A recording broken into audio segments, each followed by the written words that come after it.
चलो बाजार से अब सब्जी भी लाए, मुर्गी खाई बहुत तब सब्जी भी खाए।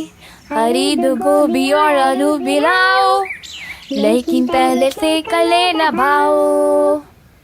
लौकी बैंगन और भिंडी लेके आना, जो महंगे मटर हो तो हरगिज न लाना।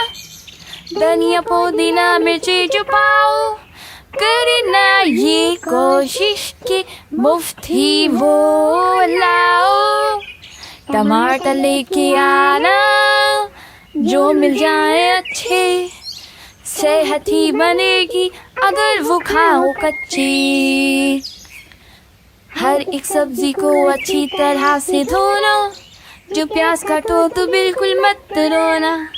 मसाला बना लो तो सब्जी को इसमें डालो, जरा धीरे से हंडिया को फिर हिला लो हो गई सब तैयार। मजेदार सब्जी, चटपटी भी और खुशबू भी प्यारी।